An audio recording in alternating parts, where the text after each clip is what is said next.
All right. Well, let's get started. Glad you're here. As we continue our study on words that matter. Once again, the idea is looking at words. Hey, back row. Shh.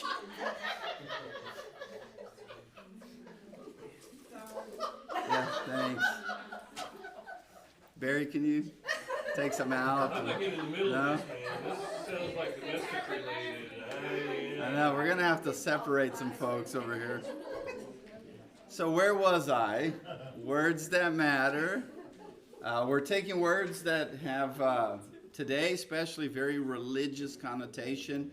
And we throw those words around, assuming everybody knows what we're talking about, or that even people that are using the words, that there's some kind of common agreement on what it means. So then there's that challenge. Take the fact that there's 2,000 years plus of just history, baggage upon these words. On top of that, they're all translations of Hebrew and Greek and some Aramaic. So there's a lot that goes on, and words have context, right? Words have a baggage. Words have meaning out of social constructs. And meanings that change over time. And so with all that in mind, we're trying to kind of navigate through these words and try to understand kind of the setting they're used. And then we often connect them inevitably to Jesus and try to make some reflective, personal, modern applications as we go. So that's kind of been the flow of our class. Today we're going to talk about an expression, really, a title, Son of Man, Son of Man. So we must begin in Genesis, of course. We need to begin in Genesis to understand, and you will see how this connects in brilliant ways as the more and more I read and study and get deeper into this, the more and more fascinated I am by the Bible. Just the authors there, the people God used, and God's influence, it's just a really brilliantly put together story. And we often, I think, because of the distance, and because, most of us aren't Jews, especially in that time and place, we miss a lot of the nuance and the symbolisms and the links that are, I think, intentionally done. And once again, it's, translated in English and so forth, and that loses some of it. So let's walk our way there to Son of Man. Genesis 1, right? God creates the world, the heavens, starts chaotic, and then God's presence is intentionally moving it, purposefully moving creation. And God creates this world that is harmonious, this world that is beautiful, this world that is intentional, and a world that overlaps this reality with the realm of God. So the Garden in Eden is that connecting point of these two worlds, these existence overlapping. And there are animals created, and the animals all seem to get along, right? And that's kind of the imagery later in Revelations, where there's going to be an animal, where we're going to be back to this reality where, the lion is basically eating grass, and the cobra, one isn't eating or attacking the other. And in that reality, just like God rules his cosmic world, he puts representatives to rule as image bearers of God. That's humanity. So humans are animal-ish, but really more, because they have this Spirit of God. And then in Genesis 1:27, we have how God creates humanity, man and woman, in his image bearers. And then in Genesis 2, verse 7, he says that we are dust of the earth. So something of this physical world with the Spirit of God. So humans are meant to be the overlap of two worlds. That's what we're supposed to be. And because of that, we can reign in this world representing the presence of God that reigns in the cosmic spiritual world. So we are to co-rule, to co-reign with God as representatives and as agents of betterment and of beauty and order and progress and all that God does in Genesis 1, we are to then be about. And once again, what capacitates us to do that is because we have the presence of God in us. We are animated to life by God's Spirit. The very Spirit described that, the very transformative presence that is described in Genesis 1. But in this world where realms overlap, we have the introduction of this beastly creature that is snake, right? We talked about that already. That is an animal yet representing some spiritual being. So it's also in that animal, there's the overlap of two worlds. And what that animal, so humanity is meant to rule the world as God rules the heavens, and we are to rule the world, which includes the animals. Yet there's an animal figure that is really trying to get us to rule in an animal-like way. An animal figure is trying to depose our rule. Probably out of jealousy, then we get further in the story of Satan and so forth and so forth. But hold the imagery there. Okay. Because of what happens in Genesis 3, then we get to verse 14 and 15, where it says, "So the Lord God said to the serpent," we've already read this in the past, "but because you have done this," right, because the serpent, the animals were to be ruled by representatives, humans, but the serpent didn't want to be ruled by representatives, physical representatives. So makes a mess of things. "Cursed are you above all livestock and all the wild animals." And so you're going to go the lowest possible you can get to this physical world, which is you're going to crawl into the dust. You're going to be demoted physically, geographically, existentially, to reflect what you are trying to twist. So you're going to be demoted to the very bottom of this physical world, which is you're going to eat the dust.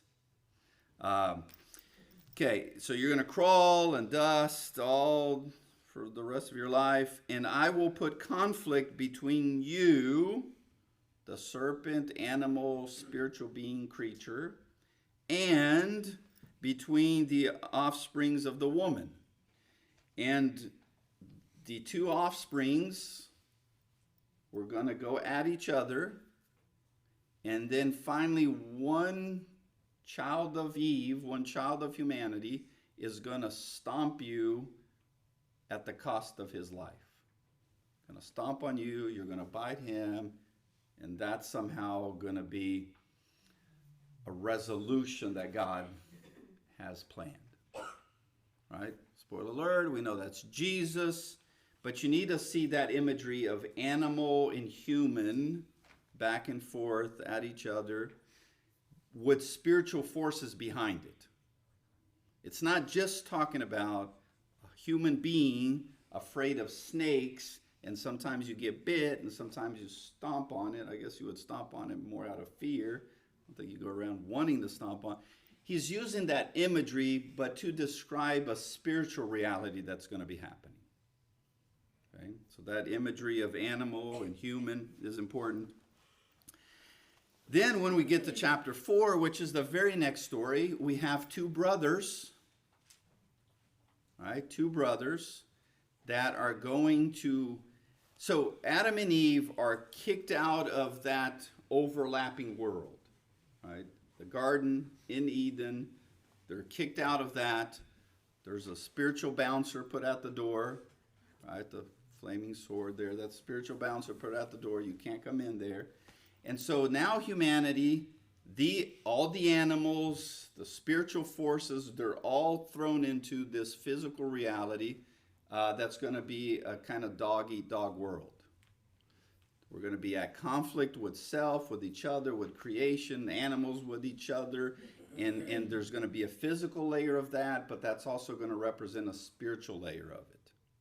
It's going to be a physical manifestation of a spiritual reality, a conflict between the forces, between good and evil. Then one brother feels jealous, which seems to be what happened with the serpent, and is going to, how's he going to solve the jealousy? By death.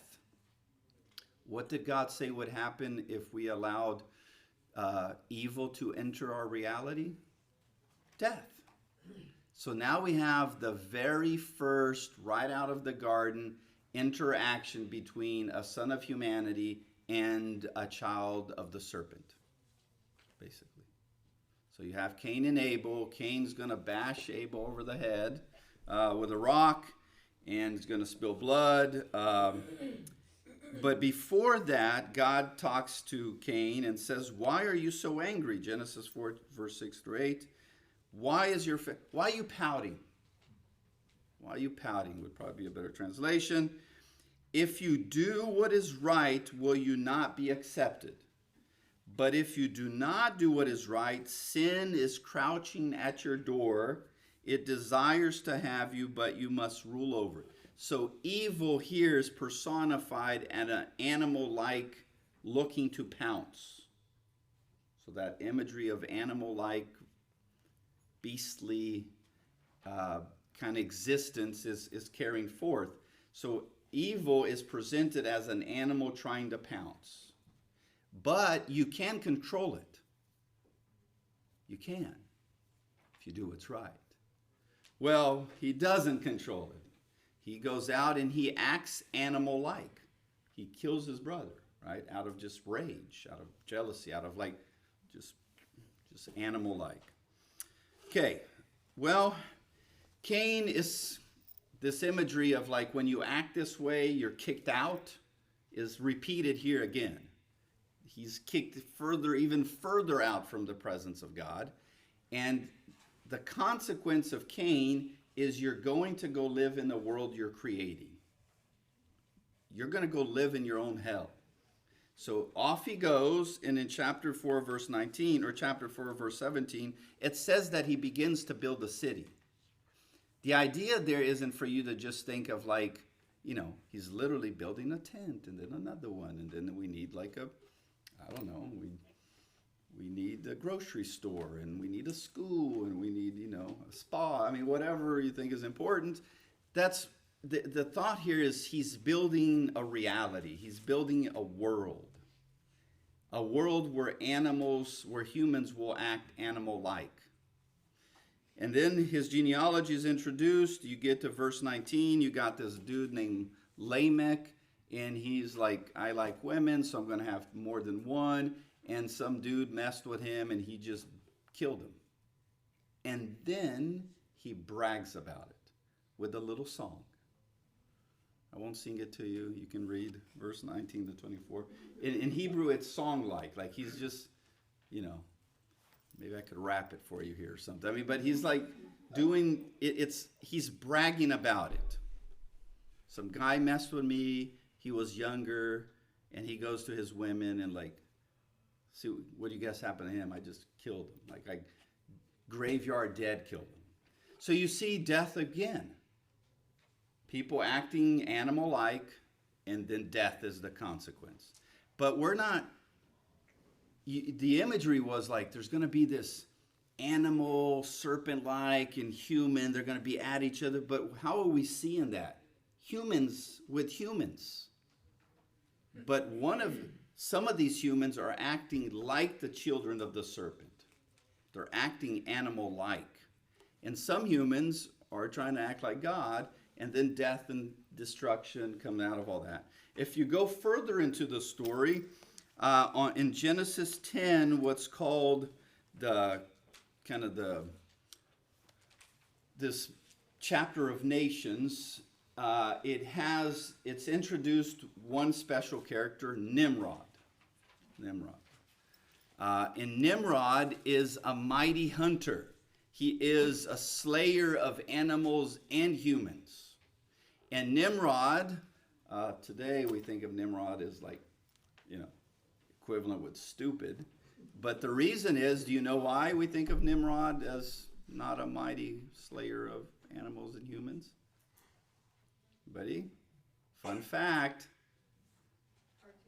A cartoon. What cartoon? Bugs Bunny. And there's a hunter that Bugs Bunny calls Nimrod, because the hunter is not a very good hunter. Remember? So he calls him Nimrod, and it's been associated with a hunter, but as a very silly, no good, stupid kind of hunter. But it meant to be, it was a name of fear. And what does Nimrod then go? Just like Cain, he goes and builds two civilizations, one of them being Babylon. Then the next story is about the Tower of Babel. It's a satire of Babylon. And so Nimrod literally means to rebel. What is the story of the Tower of Babel about? Rebellion. Rebellion against God. So when we act animal-like or violent-like or vicious-like or power playing each other, we are rebelling against what God created us to be. We're being children of the serpent.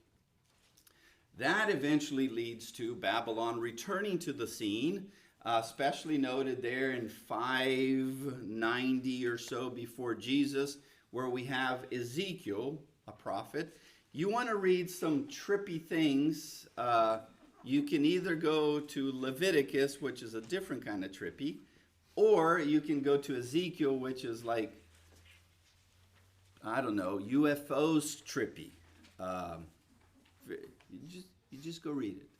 But there in Ezekiel, during the time of Babel, or Babylon, right, it's like, wait a minute, the tower-like people are back. The people of rebellion are back into the story. And in a time of that, there is a lot of pain, death, violence, one human killing another, one empire killing another people group, which Babylon was known for. And in that time, God calls, at least there's three overlapping prophets here. Ezekiel, Jeremiah, and Daniel, all at that particular moment in time. Ezekiel's out with those that had been taken by Babylon and spread throughout the empire. He's with the exiles. Jeremiah's at Jerusalem, and Daniel is taken to Babylon. So they're speaking to different sides of the same mess. In Ezekiel, 90 times in the book is referred to Son of Man. And it's always God saying, Son of Man, go tell the people this. So he's speaking to the exiled Israelites. And let me read one example. It's kind of lengthy here, but it's helpful. Chapter 2, verse 1 to 10. He said to me, to Ezekiel, Son of man, stand up on your feet, and I will speak to you. And he spoke. The Spirit came unto me and raised me to my feet. So here's a son of humanity with the presence of God's Spirit. Where have we seen that already? Genesis 2, right? Thus, the human with the Spirit of God, which humanity was meant to be. So here you have child of humanity, which is what he means, human one, my Spirit is in you, thus you're going to carry out a particular mission. And I heard him speaking to me, and he said, Son of man, I am sending you to the Israelites, to the rebellious nation. Is he speaking to the Babylonians? He's speaking to the rebels. But who are the ones that rebel? Well, in the story, it should be the Babylonians, but who's been rebelling also? The people of God, right? The children of God. So, Son of man, I'm sending you to the Israelites, to the rebellious nation that has rebelled against me. They and their ancestors have been in revolt against me to this very day. Now, God's going to say some very intense things to Babylon through Daniel. But here we're talking to Israel. The people to whom I am sending you are obstinate and stubborn. Say to them, this is what the sovereign Lord says, and whether they listen or fail to listen, for they are a rebellious people. So he keeps saying, they're like Nimrod, right? They will know that a prophet has been among them. And you, son of man, do not be afraid of them or their words. Do not be afraid. Through briars and thorns are all around you, and you live among scorpions.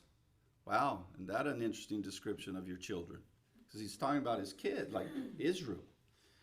Do not be afraid of what they say or be terrified by them, though they are a rebellious people. God's being redundant. He's repeating several times for the reader to be like, wait a minute. Shouldn't he be speaking like that to Babylon, the rebel ones? Yes, but you are Babylon-like as well, which is an accusation Jesus will make of Israel later in the story. You must speak my words to them, whether they listen or they fail to listen, for they're rebellious. He's just repeating. But you, son of man, you listen to what I say to you. Do not rebel like the rebellious people. Open your mouth and eat what I give you. Where did we see somebody eating a fruit that was really a hard pill to swallow, if I can mix my metaphors? The garden. You need to be a people, a human version that has my spirit and only eats what I say. Wink, wink, unlike Adam and Eve that ate, something they shouldn't have. Then I looked, and I saw a hand stretched out to me, and it was a scroll, which he unrolled before me. On both sides of it were written words of lament and mourning and woe. It's going to be a bitter meal, but it's going to be one that you're eating to, you're going to speak that to the world that was supposed to be about my presence, but they're rebels. And I don't mean that like in a Star Wars fight against the Empire kind of rebels. Like they're like Nimrod rebels. They became mighty hunters they became people of destruction, of killing animals and humanity and others and, the mess. Well, Daniel is taken from Jerusalem to Babylon, while Ezekiel and others are taken from Jerusalem and spread throughout the empire. Daniel goes straight to the mess. He's like at the capital, at the, royal shindig, like he's at that. And he's going to speak from there. And he's going to interact with the king of that beastly world, Nebuchadnezzar. Interesting, though, later in Daniel chapter 4, God is going to make King Nebuchadnezzar literally act like an animal. Because he's the king of a beastly empire, God will bring him to his knees. And I can't remember if it was like over a year, he's basically lost his mind and is acting animal-like out in the back, the back 40. I think it's 7 years ago. Maybe it was. There you go. So yeah, which would have made more sense. It's a number of completion. And so he gets to be the animal he's been being, that he was. Like he gets to act like what he already was, an animal-like, right? An evil presence. And so it's during that reign that Jerusalem will eventually be destroyed. It's burned to the ground.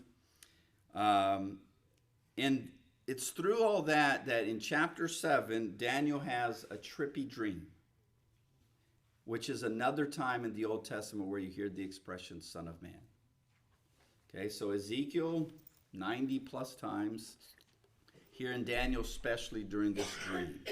So I'll summarize the dream. In the dream, he sees out of the chaotic waters, which is inevitably connecting you back to Genesis, instead of transformative betterment, like the presence of God, takes the chaotic waters and leads it to transformation in the garden in Eden and all that. Instead of that, you have 4 beastly creatures come out of it.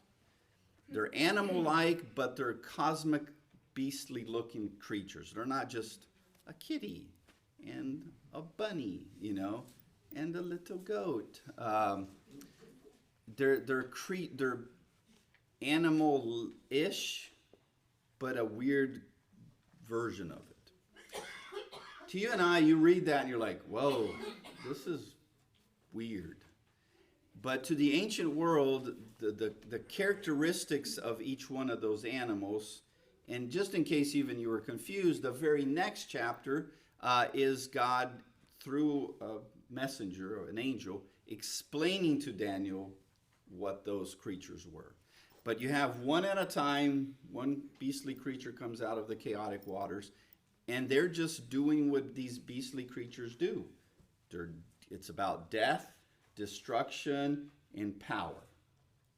And then the next creature comes out, and it's worse than the first, and it does that to that first creature, and then to humanity, and then the third creature, and then the worst of them all, the fourth creature. And the fourth creature has horns and heads and snake-like dragon features, and comes out of the waters, and even it has one of the weird horns with eyes and stuff who likes to talk trash. You ever play with those people like on a sports, like a weekend league, and you're like, dude, this is 40-year-old people playing on a weekend league, and everybody smells like Bengay, and I got like a brace, you got two. Like, why you talking trash? Did your mama not hug you enough? Like, what's happening here? It's that kind of people. So there's this one horn that's and talking trash to God's people as that beastly creature just terrorizes humanity. And it's just going around destroying violence, oppression, and talking trash. And Daniel's freaked out, as one should, right? What a weird dream. I have dreams like that sometimes. When I used to watch more zombie stuff, I've cut down because it was messing with me. So he's seeing all this, and then it says, chapter 7, verse 13 to 14.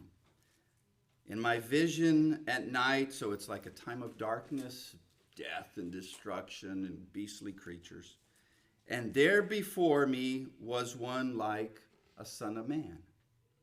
Coming with the clouds of heaven, he approached the Ancient of Days, it's God, and he was led into his presence. He was given authority, glory, and sovereign power, and all the nations and peoples of every language worshiped him. His dominion is an everlasting dominion that will not pass away, and his kingdom is one that will never be destroyed. So this is kind of the back end of the story, because as that fourth beastly creature comes out and is just devouring humanity, one like the Son of Man steps up. And you're like, is that like Hercules? Like, is he gonna, because Hercules in the story, remember, he's like divine but human. And he steps up, and here's the Son of Man. So here's a champion of humanity. Steps up to the plate and is going to face this beast. And you're like, and the beast stomps on him. You're like, ah. But then the Son of Man comes to life, rides a cloud up to the heavens to sit on a throne next to the ruler, the ruler of the cosmos, God, and he sits in the throne, and now he's going to co-rule with God in a kingdom that will last forever, in a kingdom that will surpass all these beastly kingdoms. Come on, spoiler alert. Who? Jesus, thank you, sunshine. Yes, Jesus. Jesus. So, which is weird though. The idea of Son of Man, so the word is a translation of a Hebrew term and an Aramaic term. Here's why. Most of the Old Testament was written in Hebrew, except a couple portions of it in Daniel. Nobody's sure why. There's bazillion opinions. It's a fascinating rabbit hole. But in Hebrew, the word son of man is the word ben Adam. Ben means son. Adam, where do we get that? Adam. Because what does Adam literally mean? Humanity. It becomes a name, but it starts out as a descriptor, humanity. So here we have a son of humanity, right? And then the Aramaic is Ben Inesh, Bar Inesh, Ben Adam and Bar Inesh. And then if you want to get to the Jesus, it's then in Greek, and it's Ios Tois Anthropoi. So every time you see this translated, the Son of Man, really what it means is the Son of Humanity, like the human one. And from Genesis 1, you already have this category of humanity that is a mixture of these two worlds. And it's only when humanity, with the presence of God, acting that way, finds its true fulfillment and true purpose, which is to rule here as God rules the heavens, and to be an agent of betterment and order in a world of chaos. When we have humanity with the presence of God, that's what happens.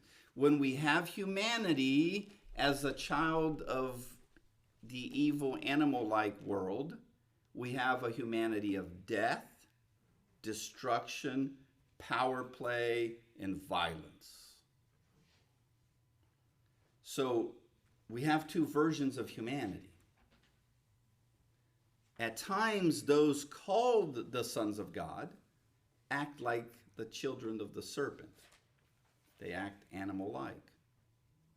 So most of these empires presented here, and what those four animals represent is Babylon, right? We start with Babylon. There's King Nebuchadnezzar, who then literally for 7 years is like eating grass and acting animal-like. But then the four beasts that come out after, from the waters after, are the Persians, the Medo-Persians, the Greeks, the Romans, right? And it's in the time of that, the fourth beast, the Romans, where the Son of Humanity, a human one, will step up, yet be crushed, but will come back to life to rule in the heavens. Talking about Jesus. And then a kingdom that is a kingdom that will last forever, and it is a kingdom where God and the human one co-rule. Just like Genesis introduces the story to be like. But we took that co-ruling throne and we put it here and we made it animal-like, and we try to sit on it all the time. We try to rule each other, we try to rule ourselves, we try to rule, most of our relationships are an attempt of some kind of power play. And it's all about pain and destruction and death, physical, emotional. It's just a mess. Thoughts on that so far before we get to the Son of Humanity in Jesus? Most of the times when we think of Jesus the Christ, the Messiah, the Savior, the Good Shepherd. Actually, interesting enough, 80 different times Jesus referred to himself in the Gospels as the Son of Man. That was his preferred self-title. What he was saying to all the Jews that knew their Bible was go back to Ezekiel, go back to Genesis, go back to Ezekiel, go back to Daniel. Basically, come sit in Mel's class, and you'll understand why I'm using that title. Okay, because he's connecting with one sentence, one title, he's connecting an entire backstory. And he assumes the reader will upload all that, or at least go find out. And so every time Jesus says, the Son of Man, he's wanting you to have this backstory. So let's read some of it. Let's start in the end here with this. Revelations chapter 1. John is at the time of the fourthly beastly empire, right? That is ruling and destroying and persecuting God's people. And what that one horn was that talked trash, especially against God's people, it was one of the kings. Some think maybe one of the Caesars, others think Nero, that really got a lot of persecution going. But it was one of the kings of this beastly empire that specially was about persecuting God's people, probably Nero. Because the horns were symbols of power. So all those horns that you see in that beastly empire, all these different Caesars and rulers of Rome. And one of them specially talked trash and was about destroying God's people. So in Revelation, John has this trippy vision like Daniel had, where God is making sense of what's happening to John. Just like he made sense to Daniel, hey, yes, times are tough because Israel is being ruled over by a beastly empire, the Babylonians. And it seems like all is over. Jerusalem's just been burnt to the ground. But let me tell you, God's moving things along. There's going to be these empires. It's going to get worse. It's going to get a lot worse.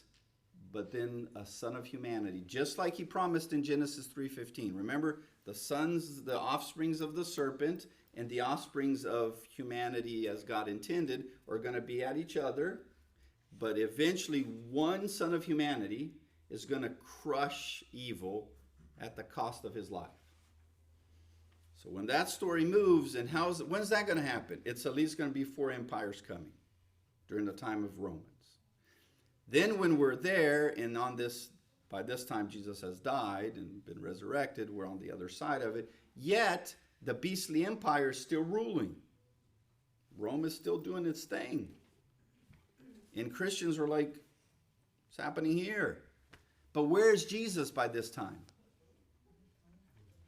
He's ridden the cloud back to the heavens to rule with God.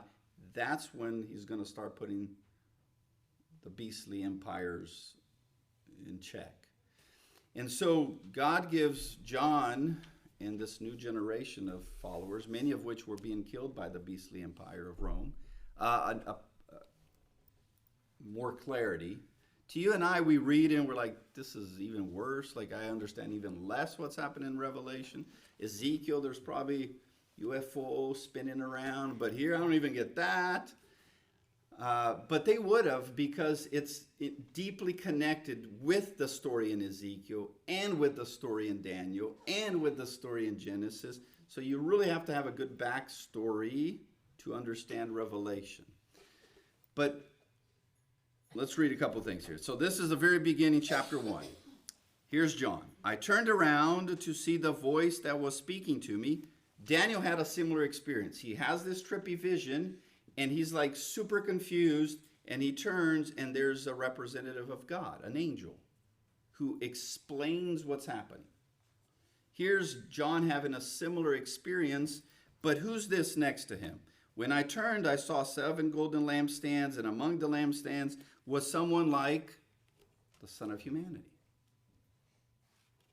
This time, it's not just a representative, it's actually the main character in the story of Daniel who's talking to John on the other side of actually beating the empires. So here's Jesus.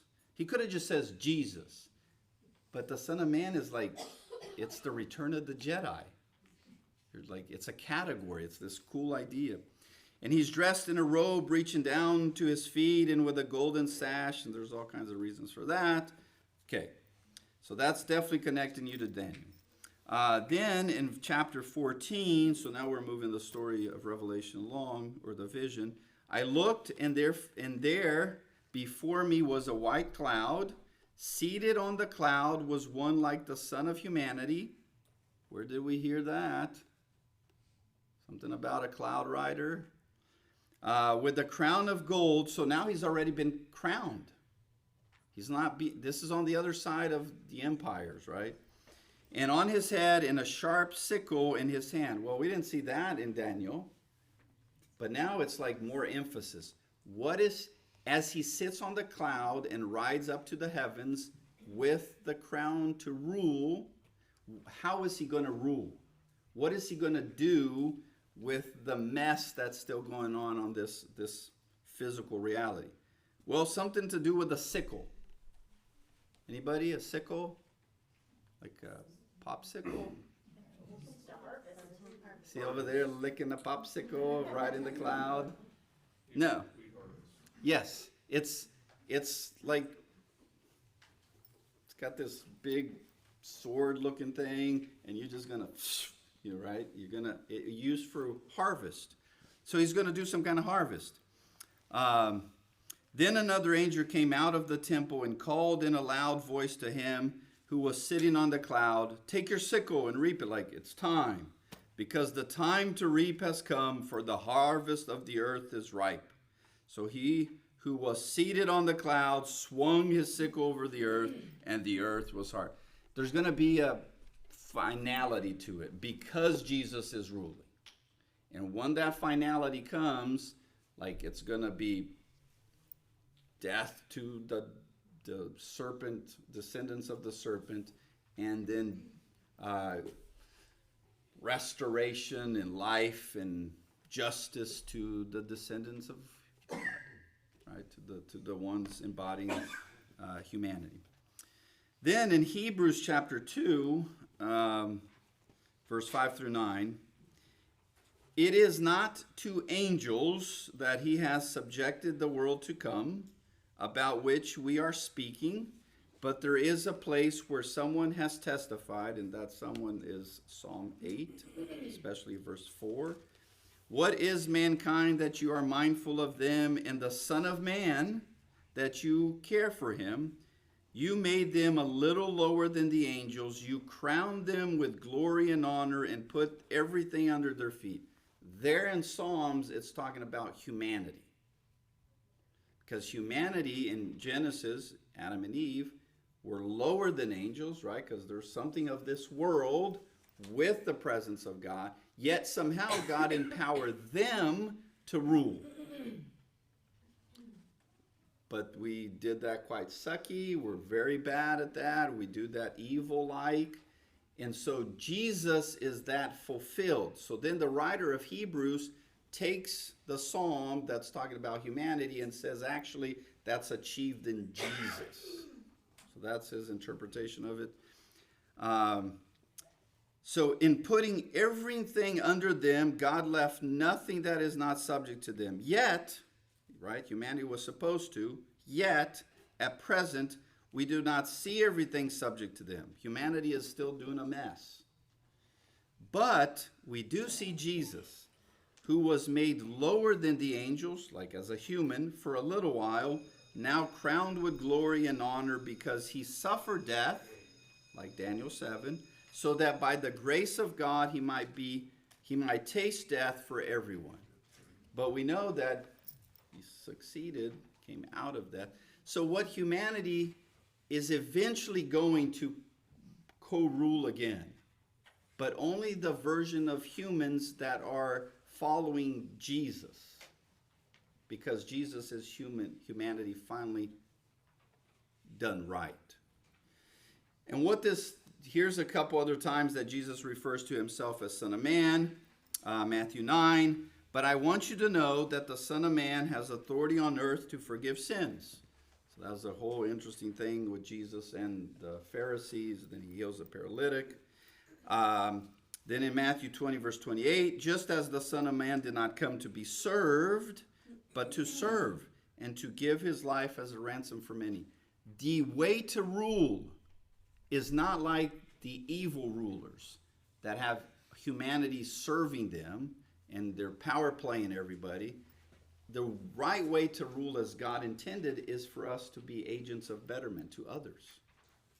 So Jesus does that. And then here's cool. This is cool. Matthew 19:28. So Jesus says to them, truly I tell you, he's talking to his disciples, At the renewal of all things, at the back end of all this, when the Son of Man sits on his glorious throne, because Jesus has not yet died, you who have followed me will also sit on 12 thrones, and you will judge the 12 tribes of Israel. Like, you're going to be with me in that co-ruling space on the other side of this. So humanity gets to rule two different ways. Animal-like, where most people get the short end of it because we're power playing, violence, intrigue, death. Or through Jesus, where we rule here through betterment, kindness, forgiveness, service, benevolence, so that then we can eventually, on the other side of all this, take our place as God intended humanity to be. Thoughts? Y'all confused? That makes sense? Some shook their heads both ways, so take that as a partial victory. Next class, I think we're going to talk about Jesus the Christ. Like, why he didn't pull that out of nothing either. So we probably might go back to the Old Testament a time or two. Maybe. Right. Appreciate y'all. Go ye and rule well.